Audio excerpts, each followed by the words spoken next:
Trans archives பத்தி சொன்னீங்க. அப்போ உங்க எக்ஸிபிஷன் ஒண்ணு இருந்துச்சு. அது வந்து அந்த ட்ரான்சிஷன் ப்ராசஸ் அந்த டஃபஸ்ட் ப்ராசஸ வந்து எக்ஸிபிட் பண்ணணும்னு நெனச்சீங்க. அந்த தாட் உங்களுக்கு எப்படி வந்துச்சு? அது அது பக்கத்துல நீங்க அது ஒண்ணு போட்டிருந்தீங்க. இது என்ன பெண்ணான்னு கேள்வி கேட்கிற சமூகத்துக்கு இது சமர்ப்பணம் அப்படின்னு. ஸோ அந்த தாட் எப்படி வந்துச்சு? எப்படி அத போல்டா பண்ணீங்க?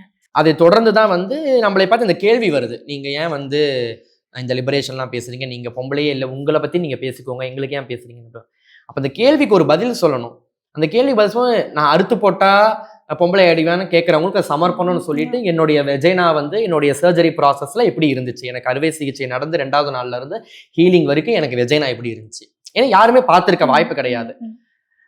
அது வந்து காட்டுறது வந்து நான் வெக்கமும் படலை கூச்சமும் படலை. நான் வந்து அது தெரியணும். அறுத்தா எப்படி வலிக்கும், எவ்வளோ ரத்தமும் சதையுமா அது இருக்கும், எவ்வளோ வேதனைக்குரிய ஒரு விஷயம் அப்படின்றத கண்ணில் பார்த்தா மட்டும்தான் வந்து இவ்வளோ பெரிய ப்ராசஸ் நம்மளால டாலரேட் பண்ண முடியுமா?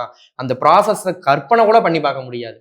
அந்த கேள்வியே வராது. அதை பார்த்துட்டாங்கன்னா அன்னைக்கு அந்த திருநர் ஆர்கைவ்ஸ் ஹிட் ஆனது காரணம் அந்த பயாஸ்கோப். அந்த பயாஸ்கோப்ல அந்த வெஜைனா எப்படி இருக்குன்னு பார்த்தனாலதான் வந்துட்டு பல பேருடைய மனநிலை மாற்றம் அடைஞ்சிருக்கு. நம்ம திருநங்கையை பார்த்து குற்ற உணர்ச்சிக்கு உள்ளாக்கப்படுகிறார்கள். நம்ம எவ்வளவு தூரம் நம்ம சொல்லியிருப்போம், அவங்களை என்னென்ன சொற்களை பயன்படுத்தக்கூடாது அத்தனை சொற்களை சொல்லி இழிவாக்கியிருப்போம், அவங்க வாழ்வியலை கொச்சைப்படுத்தியிருப்பான். அந்த அந்த டிரான்சிஷன் வந்து இவங்க ஏன் வந்து சர்ஜரி பண்ணணும் இவ்வளவு கஷ்டப்பட்டு? இவங்க அப்படி இருந்துட்டு போலாமே. அந்த கேள்வி கூட ஒரு சமூகத்தின் மேல் நிகழ்த்தப்படுகிற ஒரு வன்முறை தான். அதை முடிவெடுக்க வேண்டியது நான். எனக்கு சர்ஜரி வேணுமா வேணாம்? நான் முழுசா பொம்பளையா வாழணும்னு ஆசைப்பட்டேன். நான் அறுவை சிகிச்சை கோத்ரூ பண்றேன். இன்னைக்காச்சும் அவ்வளவு அட்வான்ஸ்மெண்ட் மெடிக்கேஷன் வந்துச்சு. நான் சர்ஜரி ப்ராசஸ் பண்ணியிருக்கேன். ஒரு 20 வருஷத்துக்கு முன்னாடிலாம் வந்துட்டு கத்திரியே அறுத்து போட்டுருவாங்க. அப்போ அந்த அந்த அளவுக்கு அந்த அந்த ஜெண்டர் வந்து எனக்கு இது என் உடல் மேல் வந்து நிகழ்ந்திருக்கிற ஒரு அநியாயம். இது வந்து என்னுடைய உணர்வுகளை இப்படித்தான் இருக்குது.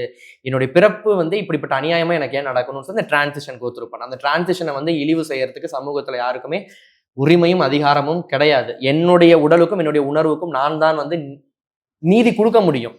அதுக்கான தர்மத்தை நான் தான் அதுக்கான அது என்னுடைய அறம். அதை வந்து அது அறம் இல்லைன்னு சொல்றதுக்கு சமூகத்துல யாருக்குமே உரிமை கிடையாதுன்றதுக்காக தான் அந்த வெஜைனாவை அன்னைக்கு வந்து பார்க்கறதுக்கு வச்சோம்.